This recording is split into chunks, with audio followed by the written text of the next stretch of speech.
Harapan kami Bapeti ini juga harus dirubah. Di dalamnya banyak sekali yang main-main Pak Menteri. Kemarin saya buka data di sini Pak Menteri, kepala Bapeti yang lama itu ikut juga di robot trading. Yang ngasih saya data bukan orang biasa Pak Menteri. Jadi artinya insya Allah validasinya bisa dipertanggungjawabkan. Artinya dia ikut-ikut juga dalam urusan robot trading ini. Dia investasi di salah satu robot trading yang saya tidak bisa sebutkan. Dan itu juga banyak ternyata Pak Menteri. Ternyata saya tidak disebutkan oknum di dalam Bapeti Pak Menteri. Di dalam Bapeti itu ketika robot trading ini sedang kemarin saat situasi normal, mereka ternyata tiap bulan store duit Pak Menteri. Tolong harapan saya sebelum kami buka, kami minta Pak Menteri untuk meneliti siapa orang itu. Jadi di dalam Bapeti itu ada orang oknum yang ketika robot trading ini menghimpun dana dari masyarakat tiap bulan, makanya dibiarkan sampai kemudian kemarin dikumpulkan. Maka kalau misalnya ilegal ya sudah tangkap aja ya kan, jangan kemudian dibiarkan akhirnya menghimpun duit rakyat semakin banyak. Harapan kami adalah program Pak Menteri yang bisa disenderkan untuk rakyat kami. Benar Pak Menteri, kami ini duduk di sini ini yang kami harapkan sekarang harus kami jaga marwah keluarga kami. Benar, kita tahu bahwa kalau di kalkulator dana yang kami keluarkan untuk kampanye itu rusak kalkulator Pak Menteri. Benar, untuk serius 30 tahun aja nggak balik modal. Nah maka harapan kami Pak Menteri minta tolong Pak Menteri bisa mencermati suasana kebatinan teman-teman. Kita tinggal 2 tahun di sini, kita tidak tahulah apakah kita nanti akan bisa duduk di kursi apa enggak, itu misteri kan. Kehidupan ini kan perlu misteri, tapi minimal ketika kami jadi anggota DPR kami benar-benar bisa bermanfaat Pak Menteri. Terima kasih sudah klik video ini. Jangan lupa tekan tombol subscribe untuk bergabung. Dalam hitungan saya persilahkan kalian untuk tekan tombol subscribe. 10, 3, 2, 1. Saya ucapkan selamat bergabung dalam channel ini. Saya jujur ya sebenarnya nyiapkan bahan banyak banget, tapi lihat presentasi Pak Menteri tadi luar biasa Pak Menteri. Jadi harapan kami dengan DMO yang ada ini nanti bisa lebih terjaga, dan harapan kami punishment kepada mereka yang main-main nanti ke depan bisa lebih diterapkan Pak Menteri agar kebijakan ini bisa teraplikasi dengan baik di lapangan. Jujur kalau kami lihat tempat saya, dapil saya kebetulan sama dengan Gus Ketua, Gus Faisal Riza. Di tempat kami sudah hari ini sudah oke Pak Menteri, sudah stabil, rakyat juga barang ada, mau beli yang kalau yang kaya suruh ambil yang murah kan, masa nggak malu sih sama dirinya sendiri kan gitu. Kalau rakyat kecil beli mahal baru kita protes, tapi kita lihat hari ini di tempat saya terjangkau di harga 14.000 itu barang. Nah harapan kami dari Aceh sampai Papua ini bisa terus terjaga Pak Menteri ke depan begitu. Nah kemudian kalau ngomong Bapeti boleh nggak ya saya? Ya boleh ya. Jadi gini Pak Menteri. Hari ini banyak selama sebulan ini berbulan-bulan ini masyarakat tuh banyak nge-DM kami soal robot trading Pak Menteri.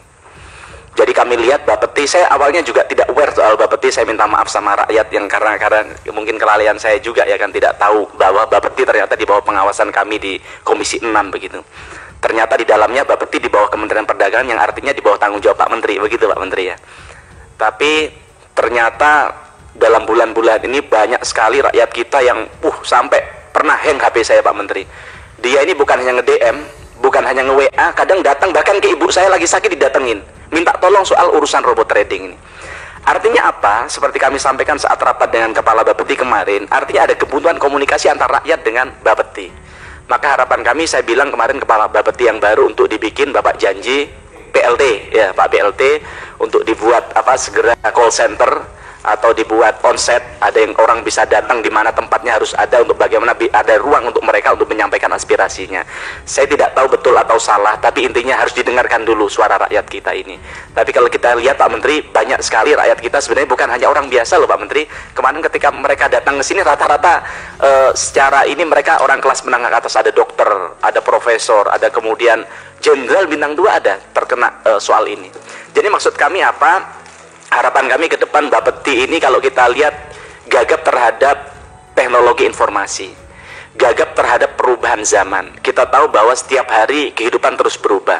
Kalau Pak Menteri baca bukunya Renal Kasali seperti saya ceritakan kemarin, dia ada buku namanya Disruption, yang dia bilang bahwa dunia hari ini seperti hutan. kalau kita nggak makan kita dimakan, kan begitu. Maka artinya apa? Kita harus beradaptasi terhadap situasi itu. Kalau nggak ya kita akan begini kondisinya. Sama seperti Bapeti. Ketika Bapeti gagap terhadap teknologi ini, maka ada ruang bagi mereka yang niatnya merampok Pak Menteri terhadap ini melalui aplikasi robot trading yang sebenarnya itu sah-sah saja, itu bagus saja. Di luar negeri itu banyak juga dilakukan ternyata robot trading ini.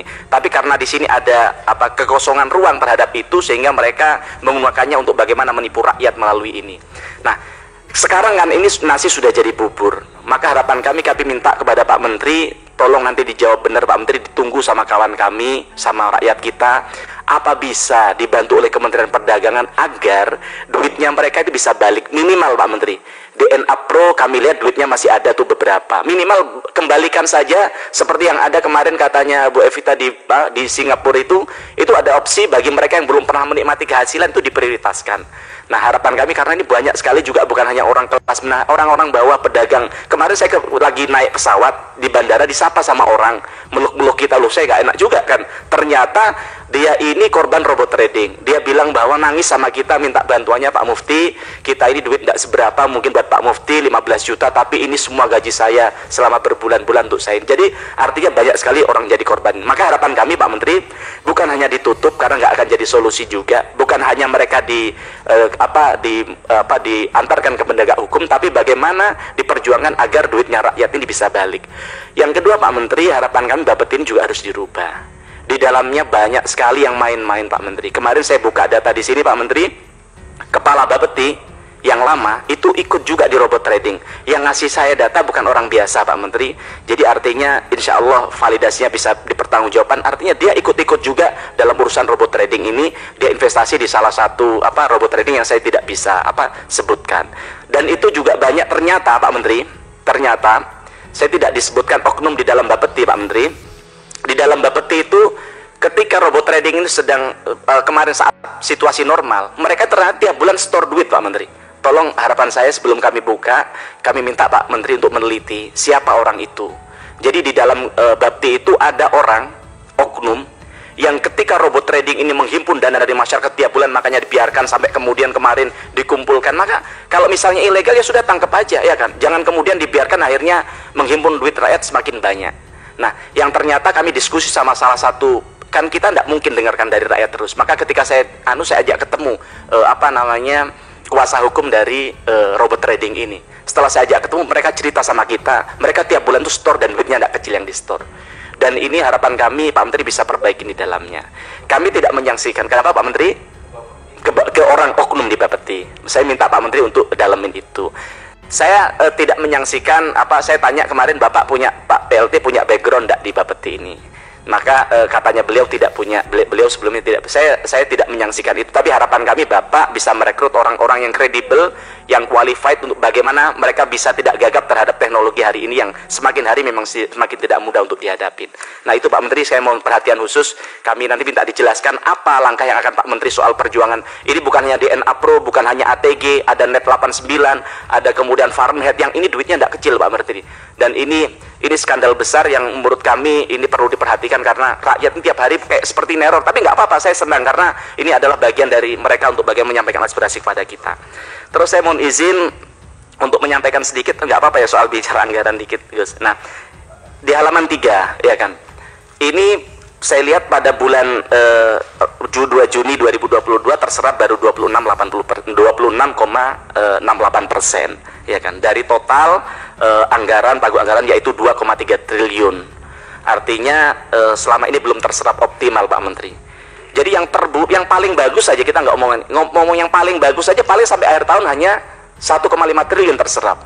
Tapi tadi Pak Menteri sampaikan, nggak apa-apa Pak Menteri ya, namanya ini saya tuh takut mau ngomong, nanti takutnya kursinya hilang ini kan. Jadi saya nggak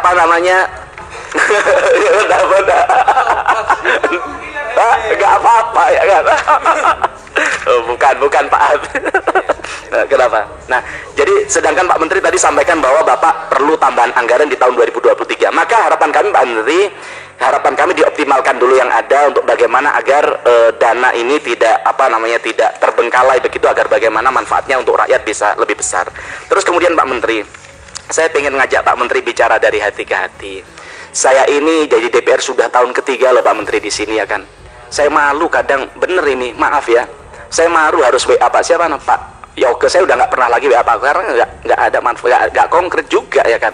Kadang nggak dibalas juga, malu kita ya kan. Tapi intinya gini, nah harapan kami ini kita teman-teman DPR nggak perlu sampai WA. Nah harapan kami adalah program Pak Menteri yang bisa disenderkan untuk rakyat kami. Bener Pak Menteri, kami ini duduk di sini ini yang kami harapkan sekarang harus kami jaga marwah keluarga kami. Bener, kita tahu bahwa kalau di kalkulator dana yang kami keluarkan untuk kampanye itu rusak kalkulator Pak Menteri. Bener, serius, 30 tahun aja nggak balik modal. Nah maka harapan kami Pak Menteri minta tolong apa Pak Menteri bisa mencermati suasana kebatinan teman-teman. Kita tinggal 2 tahun di sini, kita tidak tahulah apakah kita nanti akan bisa duduk di kursi apa enggak, itu misteri kan. Kehidupan ini kan perlu misteri, tapi minimal ketika kami jadi anggota DPR kami benar-benar bisa bermanfaat Pak Menteri. Maka kami senang tadi di halaman 8 Pak Menteri cerita ada program e-commerce ya kan, 4 program e-commerce itu. Nah harapan kami ini kami anggota DPR bisa dilibatkan tanpa kami meminta Pak Menteri. Kemudian juga ada program pusat jajan kuliner. Ini tentu bisa membantu teman-teman di daerah untuk bagaimana konstituen kita bisa menikmati, bisa tahu lah bahwa anggota DPR-nya, oh ternyata aku punya anggota DPR Mufti Anam tuh ternyata bisa bawa program ini toh, bisa ini toh, bisa itu. Kita 3 tahun ini kayak ngemis di sini, bener malu kadang ya kan. Kita nggak, kalau uang nggak makan kita udah cukup, makan nasi pecel sampai mati insya Allah masih bisa. Yang kita harapkan adalah bagaimana kami bisa bermanfaat untuk masyarakat kami. Itu aja Pak Menteri, matur nuwun. Assalamualaikum warahmatullahi wabarakatuh.